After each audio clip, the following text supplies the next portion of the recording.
Naku po, super late na ako. Patay na naman ako kay Sir Sungit. Sobrang malas naman. Bakit kasi hindi tumunog ang alarm ng cellphone ko?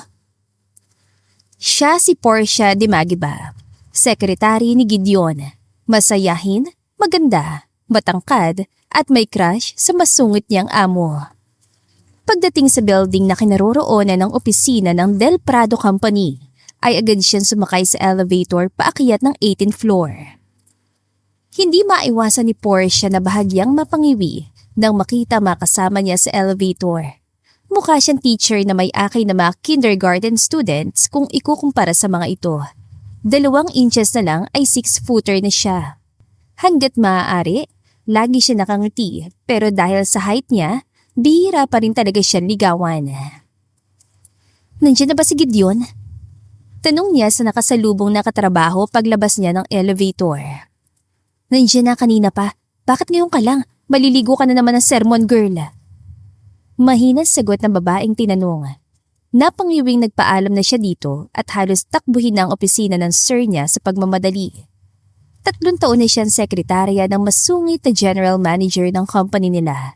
Istrikto ito sa lahat ng bagay, lalo na sa oras nito. Sana'y nag-iikot pa ito sa buong building na ginagawa nito tuwing umaga. Pero sadyang malas siya ng araw na yun dahil pagdating niya sa desk niya ay nakita niyang nasa loob na ng opisina ang sir niya. Get in here and close the door, Miss Dimagiba.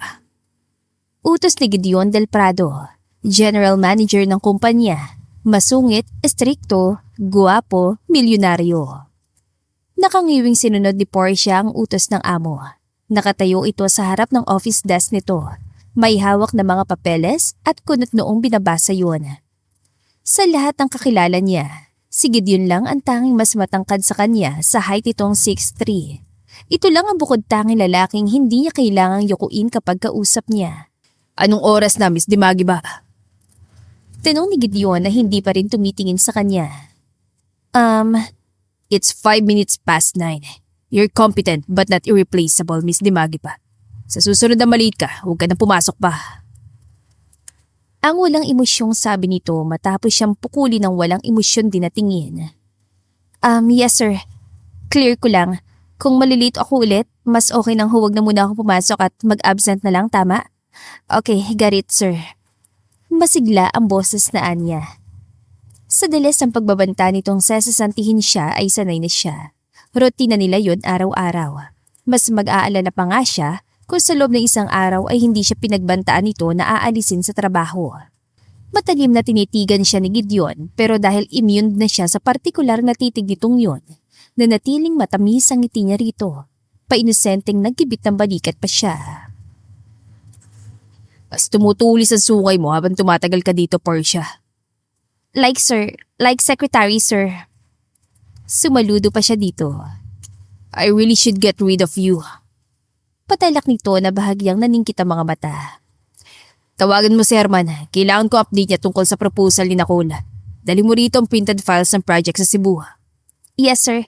Pagtitimpla ko na ho ba kayo ng kape niyong mas mapait pa sa ampalaya? Don't like my taste in coffee, Portia. At least, hindi ako magkakadiabetes tulad mo sa dami ng asukal at creamer na nilalagay mo sa kape mo. Matabang na komento nito na hinubad ang coat ito at sinasampay yon sa sandalan ng swivel chair nito. Saglit na napatunga nga si Portia sa maskuladong dibdib na lalaki na bumakat sa asul na polo nito. Bakit? Takang tanong na lalaki na napansin ang pagtitig niya rito. Mabilis na umiling at tumikim siya. Mas gusto ko kasing i-enjoy ang kape ko. Hindi higupin yun na parang tubig kahit pasing-pait yun ang buhay ng mga bida sa Korean novela na pinapanood ko. Kumunutan noon ito. Aksay ng panahon ng panonood mo ng Korean novela. Mas maraming importanteng bagay ang pwede mong gawin sa oras mo. I beg to disagree, sir. Hindi yun aksay ng panahon. Importanteng part ng buhay namin mga normal na tao yun, no? Maraming tips sa buhay makukuha mo doon.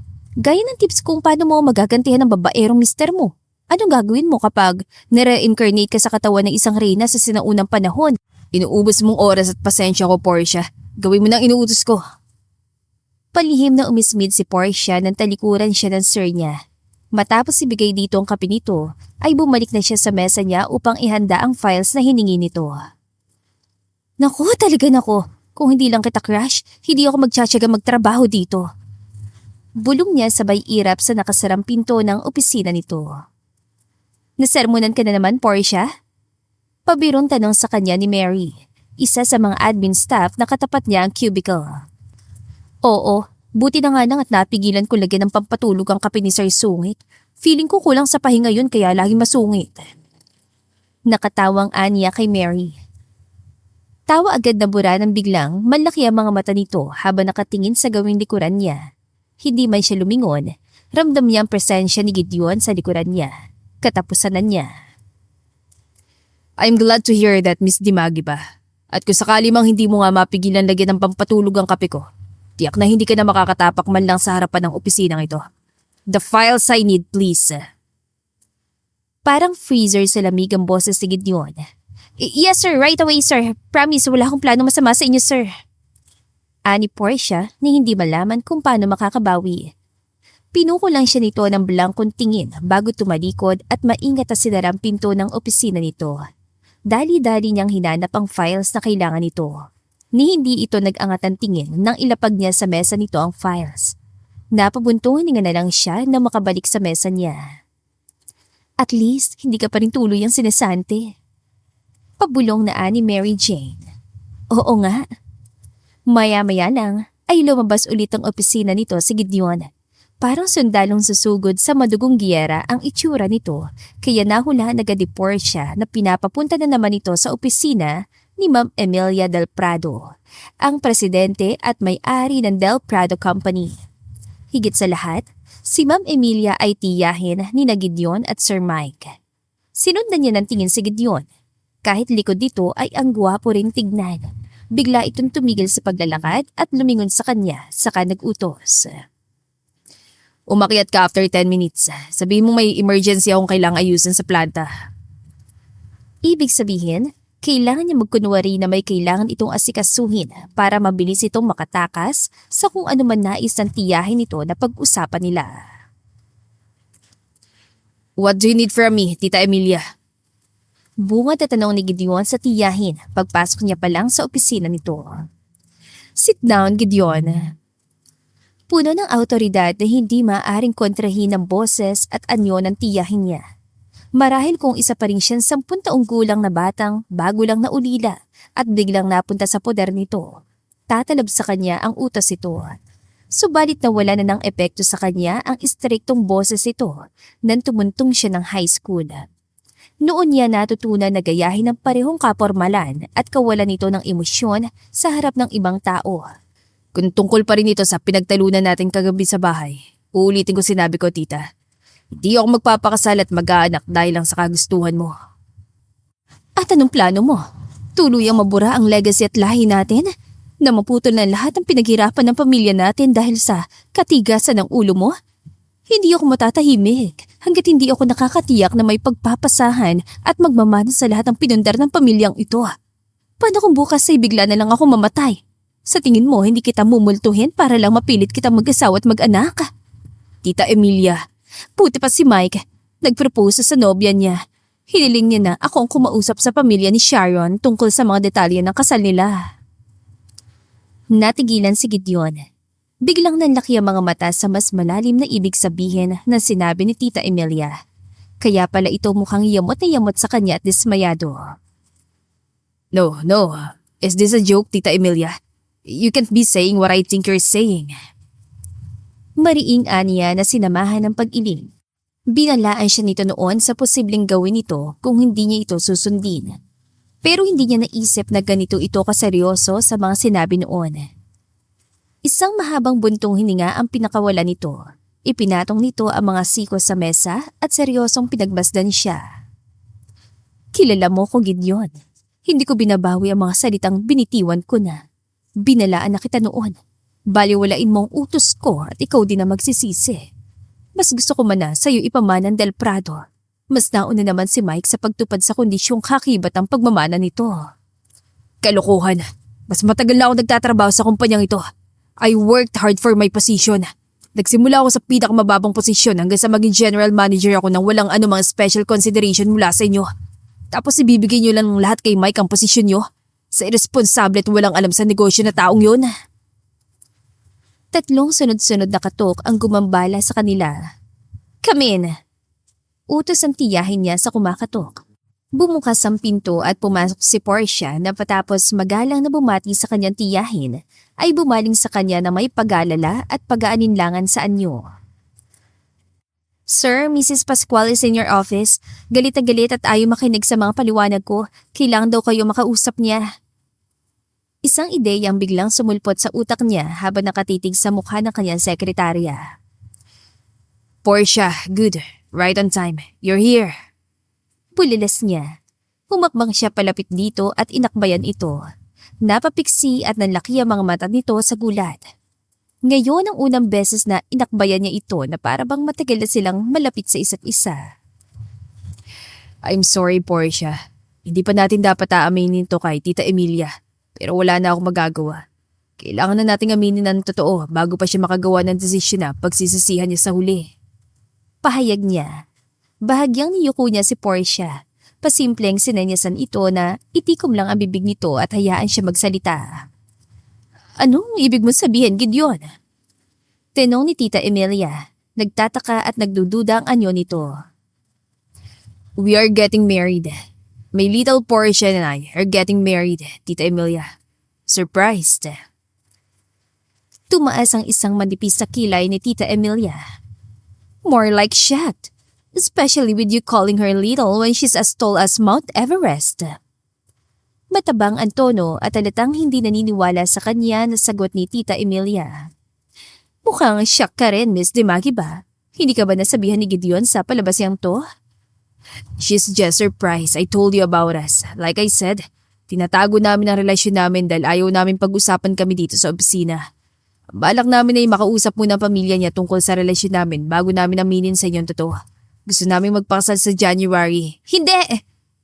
Malakas sa sambitan dalaga. Hindi?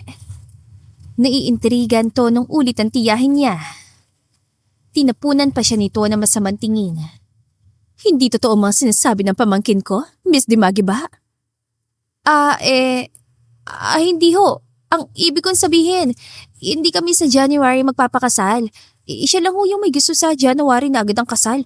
Masyado siyang atat na matali na ako sa kanya eh.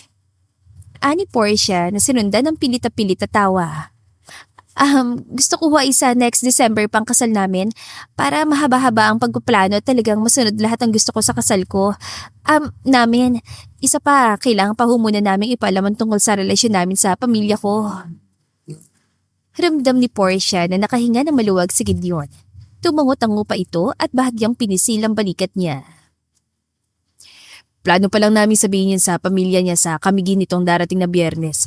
Birthday na lola niya at naisip namin na mas tamang ipaalam muna namin sa kanilang tungkol doon bago namin sabihin na lahat sa'yo. Dugtong ni Gideon sa sinabi niya. Nagulat si Portia sa sinabi ng amo. Paano nito nalaman ang plano niya sa darating na weekend? At paano rin ito nalaman ang tungkol sa kaarawan ng lola niya? Portia, bakit parang hindi mo alam ang tungkol sa sinasabi ni Gideon? Usisa ni Ma'am Emilia sa kanya. Mariing umiling siya. Alam ko po. Nagulat lang ako kasi, kasi sabi ni Sir, ni Gideon pala, sabi niya hindi niya sure kung makakasama siya sa akin sa Biyernes. Palusot ni Portia. Ano ba itong pinasok niya? Ano bang kalokohan itong sinang-ayunan niyang gawin? Do you really think I believe that you're having an affair with your secretary, Gideon? Ani Ma'am Emilia kay Gideon. Kung si Portia ang tinutukan na matalim na titig na yon ni Ma'am Emilia, malamang ay napaamin na siya nito. Samantalang si Gideon ay parang walang kahirap-hirap na kasyual na sinagot lang ang tiyahin nito. Alam kong labag sa company rules ang ginawa ko, Tita Emilia. Pero ano magagawa ko? Palagi ko siya kausap at kasama. Sa loob ng 3 taon, siya lang ang bukod tanging nakatagal na sekretarya ko. Hindi ka ba nagtataka kung bakit hanggang ngayon hindi ko pa siya sinesesante? Gayon dati bonbon kung magpapalit ako ng sekretarya. I see her every day. Talk to her, work with her. I couldn't resist the attraction between us. Pakibit-balikat pa nitong wika. Kung gayon, dapat tayo mag-celebrate. Gusto ko kayong makasalo sa hapunan mamaya sa bahay. Ipapatawag kong ibang board members. Imbitahan ko din sina Mike at Sharon. You could even announce your engagement there. This is good. Very good indeed. Sabi ni Ma'am Emilia. Napangiwi si Portia na makitang ngiti ni Ma'am Emilia. Parang ngiti iyon ng isang buwayang nakakita ng napakalaking manok. Tumayo pa ito at tumakbang palapit sa kanya. Binitiwan naman siya ni Gideon at bahagyang itinulak palapit sa tiyahin nito. Hinawakan siya sa mga kamay ni Ma'am Emilia. Kinailangan itong tumingala ng husto upang magsalubong ang mga tingin nila. Oh my, halos sintangkad mo si Gideon. Mukha kong bata sa tabi ninyong dalawa. Sana manahin ng mga anak niyo tangkad yung dalawa. Nasamid si Portia kahit walang laman ang bibig niya. Anak nila? Ano ba talaga itong napasukan niya? Darating kami mamayang gabi, Tita Emilia. Sa ngayon, may negosyo tayong kailangan sikasuhin. Babalik na kami ni Portia sa opisina ko. Hinawakan siya sa siko ng binata at iginiya palabas ang opisina ng tiyahin nito. Gideon?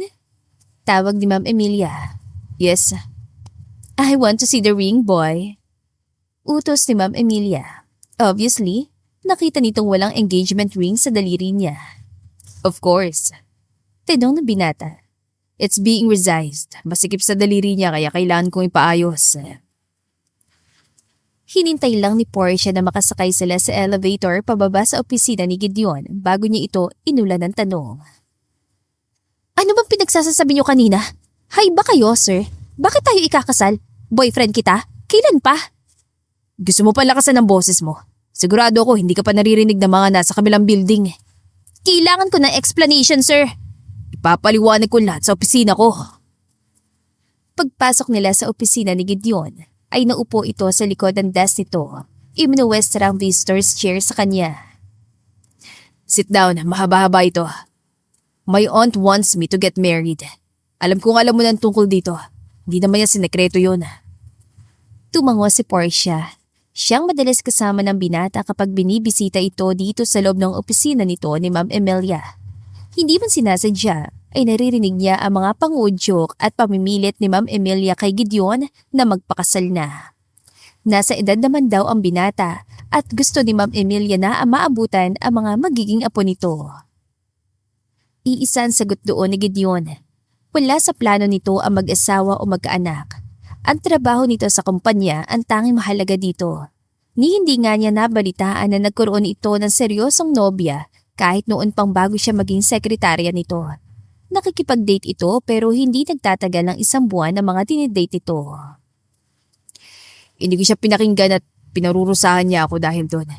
You see, she's willing to give Del Prado to Mike just because he said he was getting married.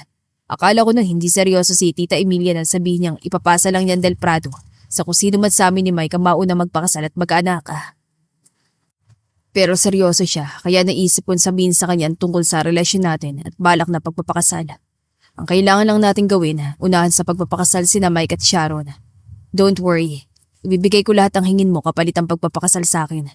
Promotion, triple salary o kahit quadruple pa sa oras na ako ng president ng kumpanya. Teka. Pigil ni Portia sa pagsasalita ng amo. Pumayag na ba ako sa plano ninyo? At sino may sabing kaya niyong bilhin ang promotion at mataas sa sweldo ang pagpapayag ko sa kalokohang ito? Gusto niyo magpakasal tayo as in totoong kasal? Ibig sabihin, lulukuhin ko pati pamilya ko? Nangunot ang noon nito. Kitang-kitang iritasyon sa mukha na agad itong itinago sa likod ng kalmadong anyo. Nakakaaliw sana ang halatang pagpipigil nito sa inis nito dahil kailangan nitong mapapayag siya.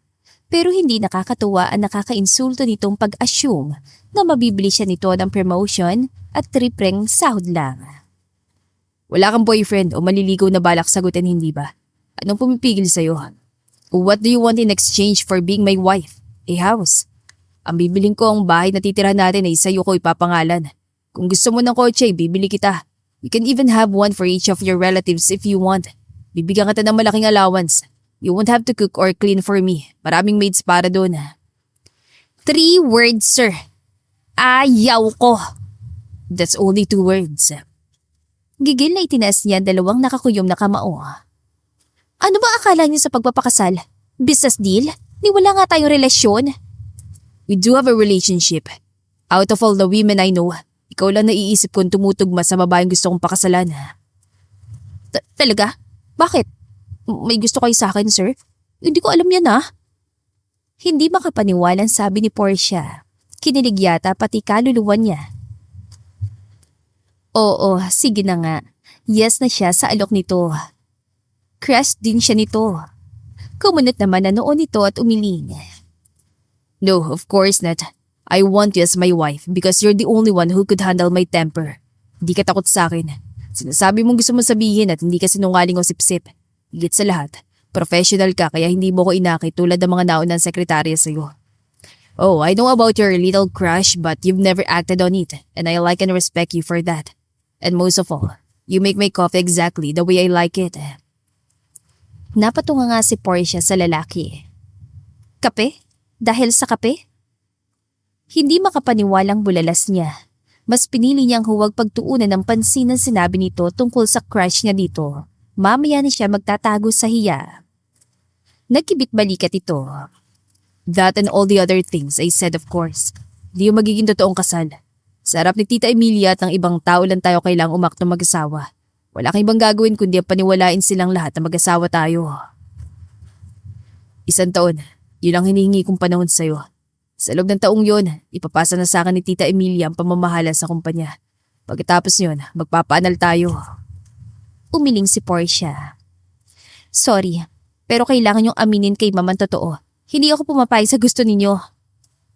Tumiim ang mga bagang nito. Dahan-dahan tumayo. Biglang kinabahan si Portia. Napatayo rin siya at umatras dito. Alam niyang hindi ito bayolenteng tao, pero mas mabuti na yung sigurado. Alam mo ba kung anong mangyayari sa'yo oras na mapunta kay Mike ang kumpanya? Tatanggalin ka niya dahil lang naging sekretarya kita. Hindi lang ikaw ang tatanggalin niya. Aalisin niya rin lahat na empleyado ngayon at ipapalit ang mga taong siya mismo ang pumili. Pero hindi naman niyo yun papayagan. Aalis ako dito sakaling siya na maging presidente nito. Wala siyang prinsipyo at disiplina. Wala siyang pakialam sa epekto ng mga desisyon niya sa mga empleyado niya o sa consumers ang ibinibenta niya basta pumapasok ang pera. Nakagat niya ang pang-ibabang labi. Base sa mga kwento ng ibang empleyado, sa pagitan daw ni Gideon at Sir Mike ay parang mukhang mas madaling lapitan at kausapin si Sir Mike. Pero kung tatanungin sa kung sino ang mas pinagkakatiwalaan ng mga ito, ang mga sinasabi, si Gideon daw yon. Masungit at istrikto man daw si Gideon. Tiyak naman na kapag nangako ito ay gagawin ito. May integridad ito at hindi lang basta pagkita na malaki ang nagtutulak dito bilang isang negosyante. Sir, bakit hindi yung kadate nung birthday ni Mama ang pakasalan niyo? Maganda yun, bagay kayo noon. Sino? Di ko siya matandaan. It doesn't matter. It's you I want to marry, not any other. Kasasabi lang sa akin ni Tita Emilia ng tungkol sa pagpapakasal mo rin daw, Gideon. Sinong tangang babaeng inuto mo para pakasalan ka? I don't believe you found a normal woman to marry you. Ang malakas at nanunuyang boses na yon ay nagmula kay Mike. Walang babalang bigla na lang itong pumasok sa opisina ni Gideon. Nakasentro ang mga mata ni Mike kay Gideon kaya hindi siya nito agad napansin. Hindi ka na marunong kumatok, Mike? Sarkastikong tanong ni Gideon. Di ko na kailangang kumatok pa sa sarili kong opisina. I'll soon own this whole damn building, cousin. Sinasanay ko lang sarili ko. Good morning, Sir Mike. Formal na bati niya sa lalaki. Desidido na siya. Hindi niya talaga gusto ang taong ito. Bahagyang nalaki ang mga mata nito sa gulat, pero dagliding nakabawi. Bigla itong umiti na matamis sa kanya. Hello, Miss Beauty Queen. Pwede bang iwan mo muna kami? May malagang pag-uusapan lang kami magpinsan. Family matters, you know? Wika nitong kumindat pa sa kanya, saka ito bumaling kay Gideon. So, sino ang malas na babaeng pakakasalan mo raw? Nakita ni Portia ang pagsalubong na mga kilay ni Gideon. Hindi ito sumagot sa pinsan pero sinulyapan siya. Hindi ito magsasalita tungkol sa kasal na inaalok sa kanya hanggat hindi siya pumapayag. Sa kanya nito pinapaubaya ang desisyon. Nalito si Portia at mas lalo nagpalito sa kanya ang nakita niyang emosyon sa mga mata nito na nagkatinginan sila. Desperasyon. He was Gideon Del Prado. one of the most successful and most powerful businessmen in the country. Normally, ay kontrolado at kalmado ang anyo nito. Kumirot ang dibdib niya sa nakitang desperasyon sa anyo nito. Bumunot siya na malalim na paghinga, saka lumapit kay Gideon. Hinawakan niya ang kamay nito. Bahagyang may ngiti sa mga labing niyuko siya nito at dahil sa kanya ito nakatingin, siya lang ang nakakita sa pasasalamat sa mga mata nito. Hindi ako malas, swerte ako. Hindi na pala nahintay ni Ma'am Emilia ang announcement namin mamayang gabi sa bahay niya. Sinabi na niya agad sa yon tungkol sa kasal namin. Matamis ang ngiting pahayag niya. Mukhang gulat na gulat at hindi makapaniwala si Mike. Call her Tita Portia. She's soon to be your aunt too. Komento ni Gideon na marahang pinalis pang ilang hibla ng buhok na napunta sa gilid ng mukha niya. Alam ko, kaya lang para mas bagay kasing tawagin siyang mama. Siya kung masasermonan ka niya mamaya kapag tinawag mo pa rin siyang mama. Ikaw ang pakakasalan niya? Bulalas ni Mike. Hindi ako naniniwala. Gawa-gawa mo lang ito para makuha ang kumpanya, Gideon. Hindi ako naniniwalang pakakasalan mo, sekretarya mo. At bakit hindi? Sinasabi mo bang hindi ako bagay kay Gideon? Bakit? Dahil sekretarya lang ako? Mata pobre pala kayo? Kunot noong pamewang niya nang harapin ito, nataranta ito. No, I'm sorry. I offended you, Portia. Pero kailangan mong malaman ng totoo. Nagkukunwari lang siya mahal ka niya. Ang totoo, inalok ka lang niya ng kasal dahil iyon ang ibinigay na kondisyon ni Tita Emilia sa pagmamanahan niya ng Del Prado. At kailan ito sinabi ni Ma'am? Kailan niya ipinaalam ang kondisyong yun? Sa huling board meeting ng kumpanya at nati. Ngumiti siya. Mali ang akala mo. Inalok na ako ng kasal ni Gideon bago pang board meeting. Hindi lang namin pinalam agad sa iban tungkol dito dahil gusto muna naming namnamin ang engagement namin. Kaya nga hindi ko sinusuot ang ibinigay niyang engagement ring eh. Bukod pa sa natatakot ako ma-hold up ako kapag sinuot ko yun.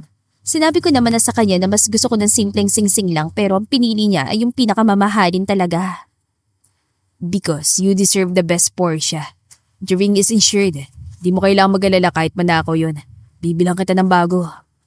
Sabi ni Gideon. Alam ko, mahal ko. Pero syempre, special ang engagement ring na yun. Tuwing tinitignan ko yun, naalala kong maluhaluhang mukha mo habang nagpo-propose ka sa akin. Malapad ang ngiti ni Portia sa amo. Total pinasok na niya ang kalukuhang ito. Enjoy na lang niya yon. Bonus pa na malaya siyang asarin at inisin ng amo. Wala itong magagawa para kontrahin siya dahil sa kanya nakasalalay ang lahat. Kinindatan niya pa ito bago binalik ang tingin sa pinsan nito. Ikaw, Sir Mike. Just call him Mike. Magiging pinsan mo na rin siya soon. Sabi ni Gideon. Oo nga pala. Ikaw, Mike, kailan ka nag-propose sa girlfriend mo? Parang 2 months pa lang kayo nagde-date, hindi ba? Sobra ka sigurong in love sa kanya para madaliin mo siya magpakasalan, no? Muli siya lumingon kay Gideon at para siyang kiniliti sa kilig dahil napakatamis ang ngiti nito sa kanya. Yes, Mike. Mukhang nagmamadali ka magpakasal kayo. Hindi mo pa ganong katagal kilalang girlfriend mo. Anito sa pinsan. At least, with Portia and me, we've known each other for 3 years. Hindi na sumagot pa si Mike. Basta na lang itong umalis. Pagkalabas sa lalaki ay agad bumaling sa kanya si Gideon. Don't call me mahal ko. Mas magdududa sila kapag darinig ka nilang tinatawag ako ng ganun. Tawagin mo lang ako sa pangalan ko.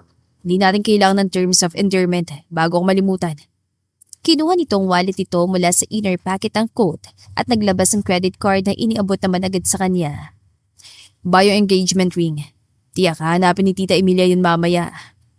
Hindi mo ako sasamahan? Hindi ba magtataka mga makakita sa akin na umalis sa maaga at hindi ka kasama?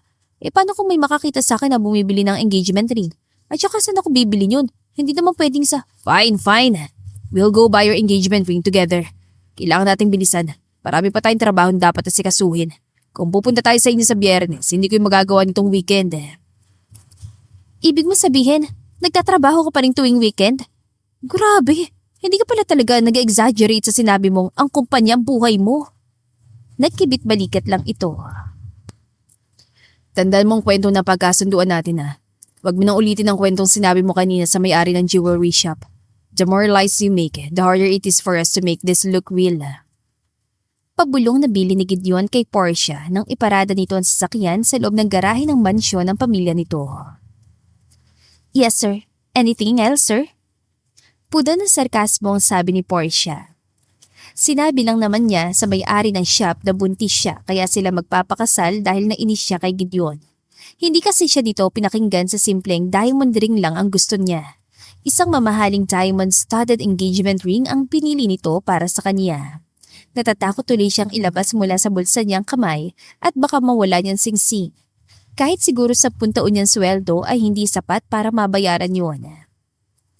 Paano nila mapapaniwala ang ibang taong nagmamahalan talaga sila kung ganito itong kumilos? Na tila ba sekretarya pa rin siya nito imbes sa fiancé? Yes, try looking at me with love and adoration. Di ka mukhang in love, mukha ka naghahanap ng away. Tugon ng binata bago binuksan ang pinto nito at bumaba. Lumigid ito sa side niya para pagbuksan siya ng pinto. Ako?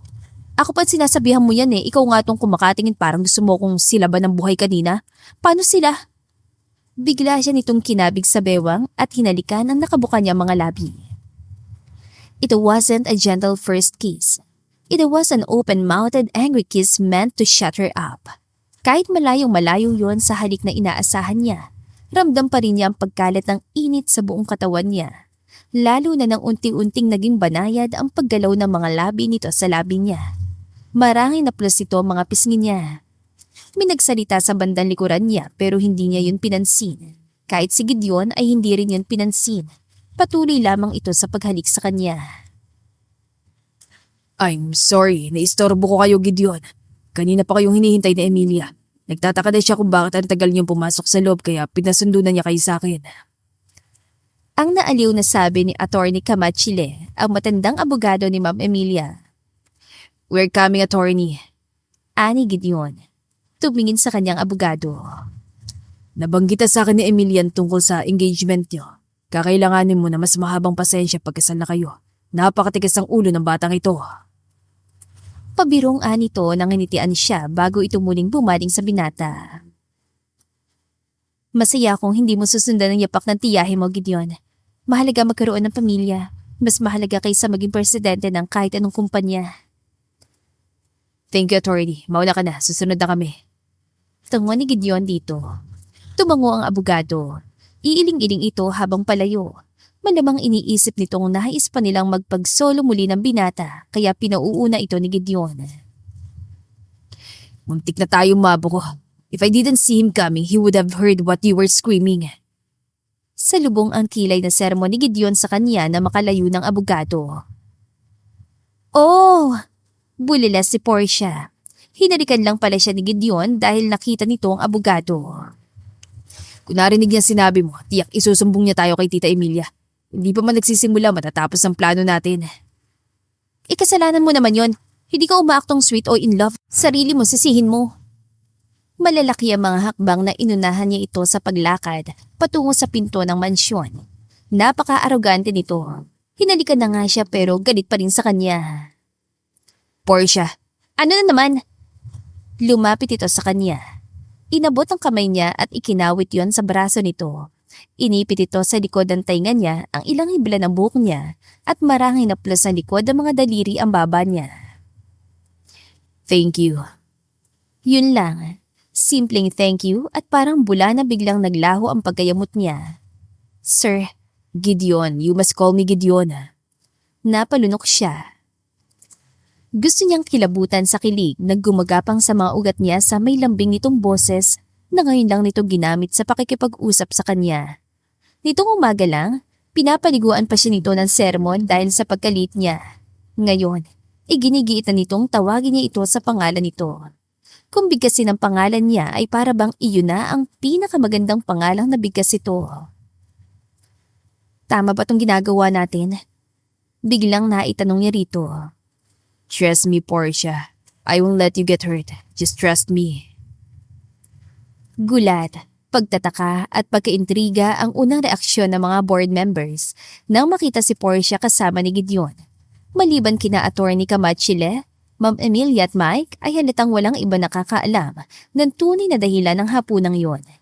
Nalaman lang nila yon nang salubungin siya ni Ma'am Emilia ng yakap at beso.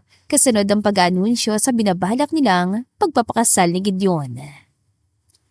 Sa anunsyo nito ay wala agad nakapag-react, maliban kay Mike na sarkastiko na pumalakpak at bumati sa kanya. Nabasag lang ang katahimikan ng 10 board members sa magsalita si Gideon.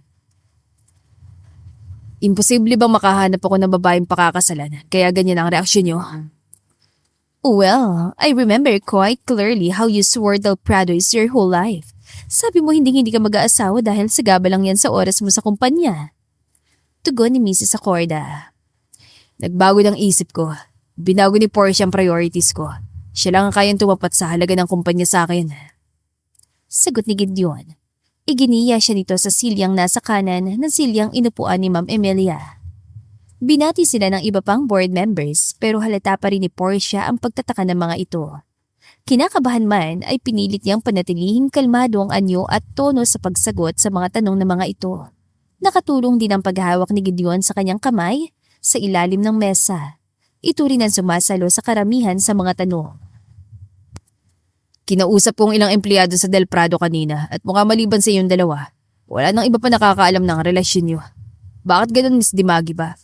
Or maybe I should call you Portia now since magiging cousin-in-law na kita. Tanong ni Mike na peke ang ngiting nakapaskil sa mga labi. Portia ang atawag sa akin ng lahat. Tugon ni Portia. Kinakabahan siya sa maaaring natuklasan ni Mike sa pagtatanong nito sa mga kaopisina niya. Napag-usapan na nila ni Gideon kanina kung paano sasagutin ang mga tanong tungkol sa relasyon nila pero ninenervyos pa rin siya. Pinisil ni Gideon ang kamay niya. Pinapakalma siya. Bahagya pa itong tumango. Pero Miss Dimagi ba ang tawag sa iyo ni Gideon? Nakakapagtaka naman kahit fiancé mo na siya ay formal pa rin ang tawag niya sa iyo. Doesn't he like using your name? Kahit ba sa'yo istrikto pa rin siya pagdating doon? Ani Mike. As his fiancé, hindi ba dapat Portia na ang tawag niya sa'yo? I call her Portia only when we're alone, Mike. She wants to keep things professional kapag nasa opisina kami. Sagot ni Gideon. Magiging napaka-unprofessional naman kasi kung tatawagin niya akong Portia, my love sa opisina. By the way, yun ang palayaw niya sa akin, term of endearment niya. At dahil nga nililihim pa namin ang relasyon namin, iniiwasan naming maglambingan sa opisina. Sabi ni Portia na nginitian ng binatang katabi. Naningkit sa galit ang mga mata ni Mike. Nakakagulat lang na ni isa sa mga kaopisina natin ay wala nakakaalam sa relasyon niyo. Bigla na lang kayo nagpasyang magpakasal. Anito. Bakit, Mike? Kailangan ko pa bang ipaalam sa publiko lahat ng gagawin ko? Pribado akong tao. Di ko ugaling ipagkalandakan sa lahat ng relasyon ko. May sarkasmong tugon ni Gideon. Hindi alam ng iban tungkol sa amin ni Gideon dahil yun ang hiling ko sa kanya. Ayoko kasi mapag-usapan kami ng mga katrabaho namin. Pribado naming buhay yon at hindi naman namin hinahayaang makaapekto sa trabaho namin kaya walang rason para ipagsigawan namin yon. Ani Portia. Hindi ka ba nagdududang baka kaya madali mo siya napapayag na itago ang relasyon niyo? Ay dahil hindi ka talaga niya balak seryosohin, Miss Dimagi ba? Or worse, baka dahil yun sa ikinakahiya ka niya. Pabiro ang tono ni Mike pero baka sa mga mata nito ang paubos ng pasensya. Surely you're not suggesting that your cousin is embarrassed to be seen around with the secretary, Mike. Hindi siya pinalaki mata pobre. Tigilan mo na nga ang katatanong at kumain na tayo. Wika ni Ma'am Emilia. Sorry tita, sorry Portia. Alam ko naman na hindi ka gold digger.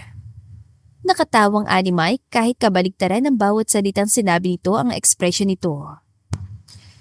Portia doesn't need nor want money. In fact, that's one of the things that attracted me to her. Saan ka pa makakita ng babaeng mas kontento na makasama ka buong araw kaysa ipasyal mo siya sa kung saan o bilan siya ng mamahaling regalo? Kinilaan ko pang pumayag na maganda kami ng Pina para lang makumbinsi ko siyang tanggapin ang alok ko na kasal. Kaya masisisi niyo ba ako kung mas gustuin kong sarili ng relasyong pinakamahalaga sa lahat ng relasyon sa buhay ko? Hindi nagtaas ang boses si Gideon pero tila tumaas naman ang tensyon sa pagkainan. Walang nakakimbo. Parang napaya pa nga mga ito. Parang noon na napuna ng lahat na handa siyang ipagtanggol ni Gideon laban sa mga ito. Hindi tuloy niya mapigilang mamula lalo na dalhin sa bibig ni Gideon ang kamay niya at hagkan ng likod niyon. Gusto niyang maiyak sa labis sa paghanga nito. Kung hindi lang niya alam ang tunay na nasa likod ng titig nito sa kanya, ay iisipin niyang mahal na mahal talaga siya nito. Oh, that's so romantic. Binasag ng excited na bulalas na iyon ni Sharon ang katahimikang namayani sapag. Sana't kailan kayo unang nagkakilala? Di ka ba nakikinig? Sekretarya nga siya ni Gideon. Natural sa opisina sila unang nagkakilala. Iritadong wika dito ni Mike. Napayuko si Sharon, napahiya. Nainis si Portia sa tono ni Mike sa nobya nito. Actually, hindi sa opisinang unang pagkikita namin ni Gideon, Sharon. Malakas ang boses sa wika niya. Hindi niya pinansin ang sinasabi ni Mike sa kanya. Sinadya pa niyang sapawan ng boses nito. Sa coffee shop, sa tapat ng opisina kaming unang nagkita. Nakapila ko sa harapan niya at bumunggo sa likod kong hawak niyang cellphone. Akala ko naman binabasos niya ako kaya paglingon ko sa kanya, sinampal ko siya. Itinaas pa niya tinutukoy na palad upang imuestra ang ikinuwento. Sinalo naman ni Gideon hindi lang ang palad niya kundi maging ang pagkukwento niya. Pero nakailag ako sa kamay niya. At ang makita niyang nagkamali siya ng akala, nagsorry agad siya. Paulit-ulit siya nagsorry and even offered to buy me a cup of coffee. I accepted and asked for her number. Masuyong idinampi muli nito sa mga labi ang likod ng kamay niya bago yun ipinatong sa mesa. Ang kaso, na makita niyang ako rin pala yung aplikanteng nakaschedule niyang interviewin ng araw na yon, bigla siya naging si Mr. Sungit. Muli sa pagiging Prince Charming doon sa coffee shop, naging formal na future amo. Sinungitan ako at winarningan. Sinabihan pa ako na hindi raw siya naniniwala sa office affairs at dahil nag-a-apply daw kong sekretarya niya, kalimutan ko na raw ang alok niyang dinner doon sa coffee shop. Gusto ko raw magtrabaho sa kanya, kailangan maging professional ako. Pagkukwento ni Portia. I had no choice. Maging sekretarya ko siya. I never mix business with pleasure. Akala ko, mapaninindigan ko sinabi ko. Kinain ko rin sa huli lahat ng sinabi ko sa kanya nung unang araw na yon. Sabi ni Gideon, nagkibit-balikat. Hindi pa doon nagtatapos ang pagiging Mr. Sungit niya. Hindi sinasadya na buhusan ko siya ng kape. Lalo siya nag-ala terorista. Sinabihan pa ako kung ganun daw ako kalampa. Mabuti pang bumalik na lang ako sa bukid na pinanggalingan ko dahil milyon ang katumbas sa bawat minuto niyang sinasayang ko. Nanatiling magkasalikop ang mga kamay nila. Pero kung kanina ay suportang ibig ipahitid ang mayat mayang pagpisilito sa kamay niya, ngayon ay babala na. Payback time para sa lahat ng pagkakataong sinermonan at sinungitan siya nito. Ngayon kailangan nitong makumbinsi ang mga audience nila na mahal talaga siya nito. Hindi ito makakapiyok sa pag-eere niya ng mga naipong sama ng loob niya rito. Siyempre, sinagot ko siya na hindi ako galing sa bukid. Galing ako sa isla. Naliw ako sa tapang niya kahit nagdadalawang isip na ako kung tatanggapin ko pa ba siya. Sa uli, pagkatapos ng interview, nagpasya akong tanggapin siya. Pero kinabukasan mismo, sinasanti niya ako dahil late daw akong pumasok. Masyado kasi siyang istrikto na kahit isang segundo lang naman siya nauna sa akin, late na ako para sa standard niya. Tinignan siya nito. Tipid na nginitian pero nasa mga mata ang babala na tumigil na siya. Pero binawi ko rin ang sinabi ko bago pa niya mailigpit ang mga gamit niya. Kasi naalala niyang ako ng Pangulong Sekretarya na sinasanti niya ng buwan na yon at malamang mahirapan ng HR na makahanap pa ng magtsitsagang maging sekretarya niya. Yes, then soon I realized that I like her. Niligawan ko siya at nag-propose ako ng kasal. Anong dessert natin? Tuloy-tuloy na wika ni Gideon na biglang iniba na ang usapan. Tumingin ito sa isa sa mga katulong na nagsisilbi sa kanila. Blueberry cheesecake at vanilla ice cream po, sir. Pakabigyan ng cheesecake at ice cream si Portia, please. Nanlalaki ang mga matang tinignan niya ito. Tumikhim at ngumiti siya dito. Pasimpleng sinesanyasan ito ng mga mata niya. Gideon, busog na ako. Ayoko na ng dessert. Nangunot noon ito sa pagtataka. But you love sweets. Yes, pero busog na talaga ako. Napakasarap ng mga inihanda ni Tita Emilia. Kaya medyo naparami ang kain ko. Kailangan ko mag-diet, you know. Hindi mo kailangan mag-diet, Portia. Perfect ang katawan mo. Words every woman loves to hear. Napakaswerte mo, Portia. Naiinggit na komento ng isa sa mga babaeng board member. Ngumiti lang siya. Nang inapag ng katulong sa harap niya ang platito ng cheesecake at bowl ng vanilla ice cream, ay iniiwas niya ang tingin doon. Dinampatigid yun ang kutsarita nito. Kumuha ito sa sariling serving ng cheesecake saka tinapat yun sa bibig niya. Oh, ang sweet! Ani Sharon. Tikman mo lang. Specialty ito ni Manang Marta. Ito lang ang dessert na kinakain ko. Hindi ka na matamis. Pagigiit-igid yun. Napilitan siyang isubo ang cheesecake. Sana lang nasa bahay ni siya mamaya kapag nagprotesta ang lactose intolerant niyang tiyan. Matapos ang hapunan, ay umalis na mga board members. Sina Gideon, Portia, Mike, Sharon at Tita Emilia na lamang ang natira sa veranda. Doon sila nagkape. Maya-maya ay inimbitahan ni Tita Emilia sina Gideon at Mike sa loob ng library ng mansyon para sa pribadong pag-uusap. Naiwan sa veranda ang mga dalaga. Alam ko, hindi totoo ang mga relasyon ninyo sa dalawang babaeng binabalak niyong pakasalan. Bunga ni Tita Emilia nang maisara niyang pinto ng library. Apparently, he underestimated her again. Fortunately, so did Mike. Pareho sila nakatanggap ng nangungutyan tingin mula sa tiyahin. Nagtangka pa si Mike na umapela pero nakatitiyak siya na wala ring saysayon. Ito ang dahilan kaya tahimik ang tiyahin nila mula pa kanina. She saw through their acts.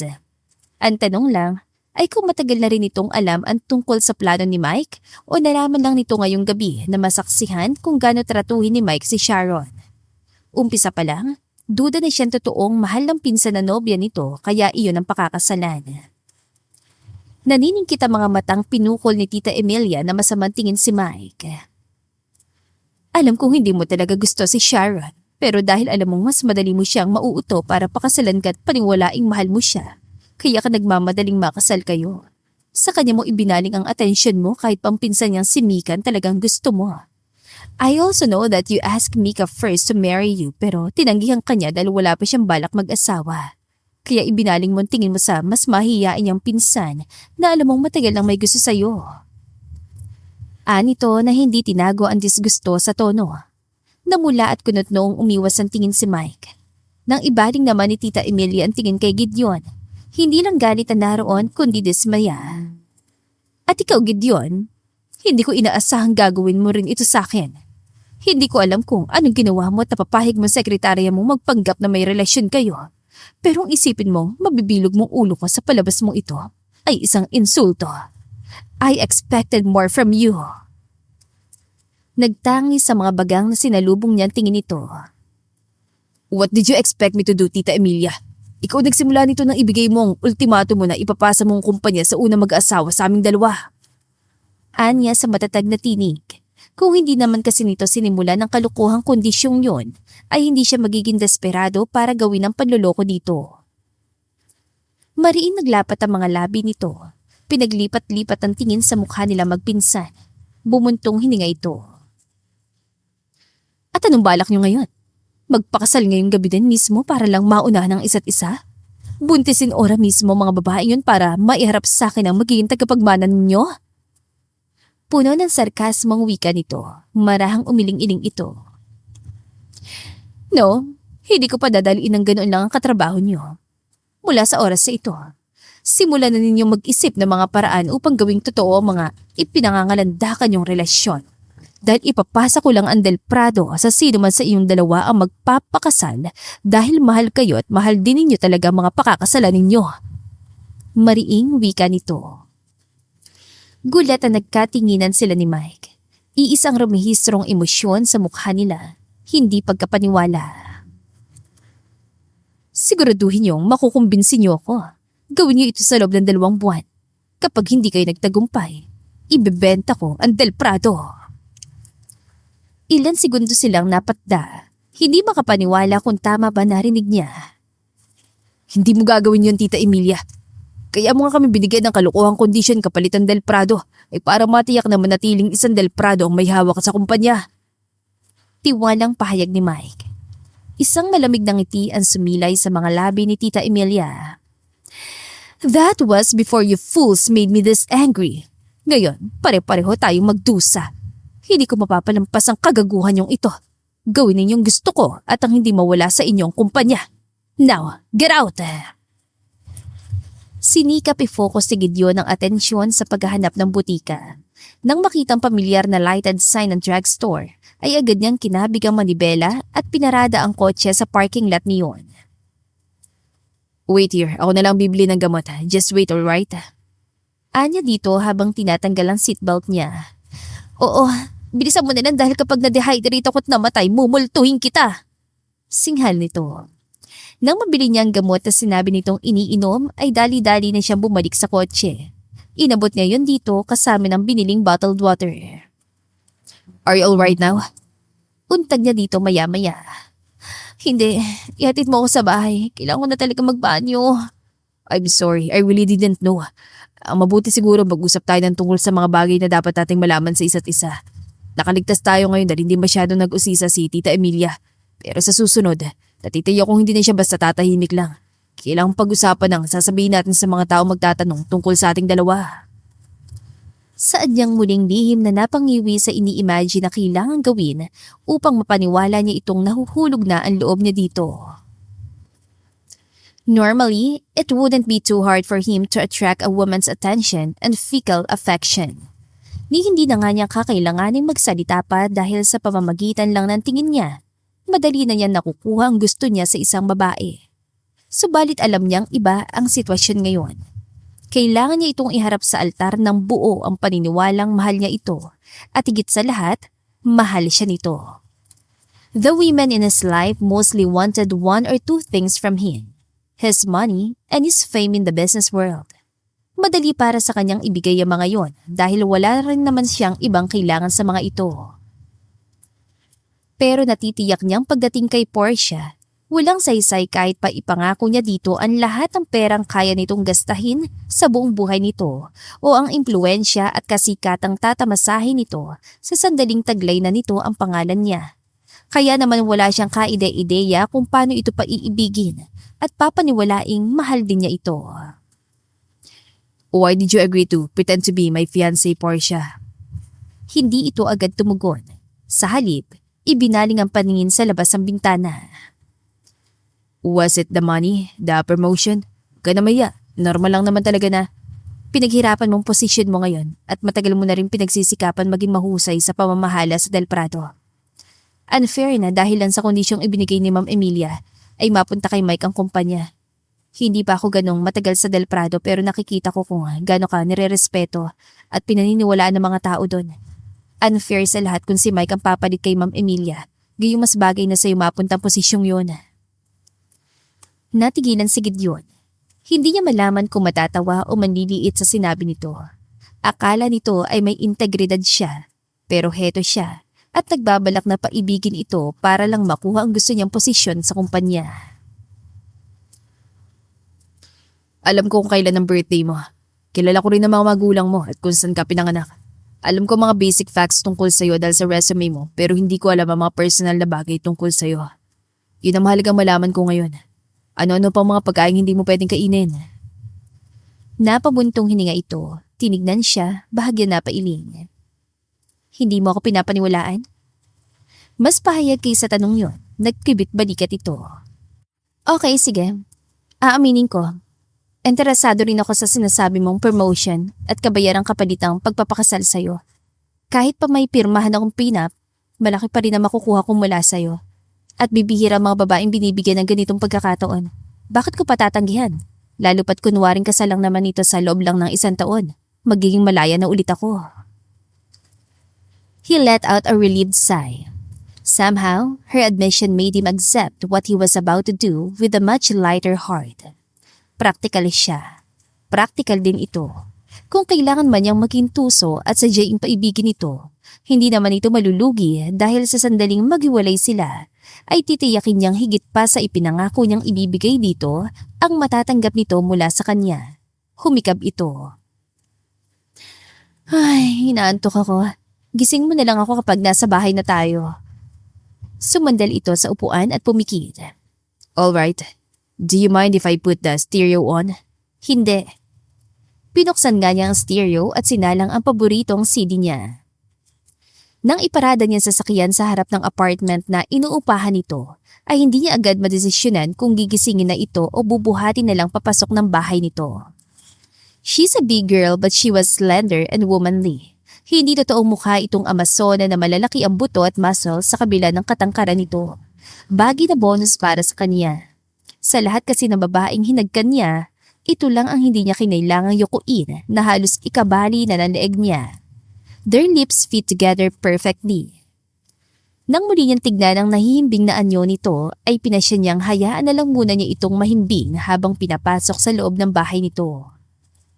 He owed her a lot dahil sa pagpayag nito sa proposal niya.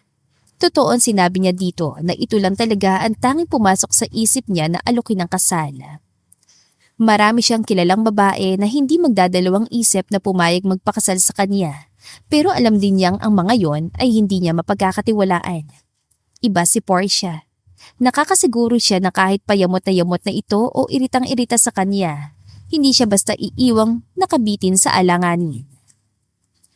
Isa yon sa mga dahilan kung bakit ito ang pinakamatagal sa mga naging sekretarya niya. Nakita niya kasi dito ang mga katangiang bibihira niya nakikita sa karamihan ng mga babaeng napapag-ugnay sa buhay niya. She's kind, thoughtful, friendly, honest, loyal, responsible, and funny. Akala lang nito, hindi niya na-appreciate ang presensya nito sa loob ng opisina niya. Pero ang totoo, labis sa hinahangaan niya ito at nire-respeto. Kaya sa pagtatapos ang usapan nilang ito, sisiguraduhin niyang maibibigay niya rito ang karampatang gatimpala sa pagtulong nito sa kanya. Kung siya ang tipo na lalaking naniniwala sa pamilya, walang dudang ito ang talagang pakakasalan niya. Lalo pat base sa halik na namagitan sa kanila, ay physically attracted din ito sa kanya. Camiguin, Philippines. Pigil na pigil ni Portia ang mapangisi sa nakikitang discomfort ni Gideon habang kausap ang lola niya na si Nanay Pitang. Naupo ang lola niya sa pagitan nilang dalawa sa backseat ng van. Madaldal at sadyang mausisa ang lola niya. Madalas din itong magpanggap na nabibingi kapag gustong mang-asar. May pagkapilya pa rin ito sa kabila ng edad ito. Ikaw ba'y kayang buhayin ng apo kong si Fiona ha? Mapapakain mo ba siya? Mapapatira sa matinong tirahan? Mapapaaral ang mga anak ninyo? O ikaw ay baka naman persahin pa itong si Fiona na magtrabaho para may maipalamon sa iyo ha? Demanding ang tonong wika ni Nanay Pitang dito. Napatikim na sinulyapan siya ni Gideon. Opo, kaya ko pong buhayin ng apo ninyo. Pero Nanay Pitang, hindi po si Fiona nobya ko, si Portia po. Malinaw at malakas sa tugon nito dahil sa pag-aakalang mahina na nga ang pandinig ng lola niya. Ano? Sinong po siya? Wala naman akong apong po siya. Gilala sa sambit ni Nanay Pitang bago tinapik sa balikat ang driver nila. Oscar, ihinto mo nga itong sasakyan at pababain mo itong lalaking ito. Nagkamali tayo ng naisakay. Malamang nasa pier pa nobyo ni Portia. Si Pusha daw ang nobya nito. Humagikik na naman si Ate Fiona na nasa harapan. Mula pa kanina ay panay ng hagikik nito na ewan ba niya kung nakalanghap ng laughing gas o mas nalalaman na hindi niya alam. Kinindatan nito si Gideon na lumingon sa kanilang tatlo sa backseat. Sanay na siya sa pagiging flirt nito. Natural na yun dito at alam din naman niyang super faithful to the ninth power ito sa nobyong Italiano na si Rosie. Kaya naman hindi niya maintindihan kung bakit siya nakakadama ng iritasyon dito sa ginagawa nitong pagpapakyut kay Gideon. Wala naman talaga siyang karapatan dahil fake fiancé lang niya ang amo. Pagpasensyahan mo na si Nanay Pitang, joker lang talaga yan. Sigurado ka bang wala kang kapatid? Baka naman kahit kapatid sa labas meron, pakilala mo ko. Gusto ko ang jeans mo, magandang ipasa sa future generation ko. Ani Ate Fiona, bahagyang umiling si Gideon. Muli siya sinulyapan. Sulyap na ani mo nang hihingi ng tulong. Maraming naikwento si Portia tungkol sa'yo pero nung isang araw lang niya tinawag sa amin na magnobyo na pala kayo. Ang huling sabi pa nga niya sana daw lamunin ka na ng buo ng bulkan sa Hawaii nang magpunta ka doon last month para sa isang conference para hindi mo na sinisirang araw niya. Pagpapatuloy ni Ate Fiona. Malakas na humalakak siya. Pinukol na matalim na tingin ng kapatid sabay muestra ng isang kamay sa leeg. Gigilitan niya ito mamaya pagdating sa bahay. Tinignan niya si Gideon na arko ang kilay na nakatingin din pala sa kanya. Ha ha ha, palabiro talaga ang buong pamilya ko, Gideon. Huwag mo na lang pansinin. Oh look, sumisikat na yung araw. Sayang mas maganda sana kung nasa bahay na tayo. Ang ganda pagbasta ng pagsikat yan sa balkonahe sa likod ng bahay namin. Makapigil hininga at mamamangha ka talaga. Anyang itinuro ang paakyat pa lang sa langit na haring araw. Alas 5 kasi dumaong ang ferry na sinakyan nila kanina. Ang gusto nga sana nito ay magpahatid na lang sila sa chopper ng isang kaibigan ng pamilya nito hanggang sa isla. Pero iginiit niyang mag-ferry sila para maranasan nito sumakay doon. At para na rin magkaroon sila ng mas mahaba-habang oras para pag-usapan ang tungkol sa mga bagay-bagay na dapat alam nila tungkol sa isa't isa. Nang sa gayon, hindi naman ganong magduda ang pamilya niya kung bigla niyang iaanunsyo ang balak na pagpapakasal nila. Nang tumawag kasi siya sa mga ito noong Miyerkules, ang sabi lang niya ay isasama niya ang nobyo niya upang formal na ipakilala sa mga ito. Hindi rin niya binanggit ang pangalan ng binata sapagkat sa loob ng mga taong nagtatrabaho siya dito ay madalasan niya itong naikukwento sa pamilya. Ang ganda, di ba? Anya dito. Yes. Sang-ayon naman ito. Pero nalingunin niya ito ay sa mukha niya ito nakatingin. Nag-init ang mga pisngi na nagbabasya ng tingin. Akala ko ba Mr. Sungit yung amo mo? Sus, kunwari ka pa. Sabi ko na nga ba't crush mo siya noon pa eh. Ang core ninyo ha? The more you hate, the more you love. Lang palang drama niyong dalawa. Ismin ni Ate Fiona. Sino ka nga ba ulit? Tapik ni Nanay Pitang sa braso ni Gideon. Naiiling na natatawa sa nababasa niyang ekspresyon sa mga mata ng binata na binaling na lang niya ang tingin sa daan. Bagamat halata niyang napufrustrate na ito sa kakulitan ng lola niya, ay pasensyoso pa rin ito sa pagsagot ng magalang sa lola niya.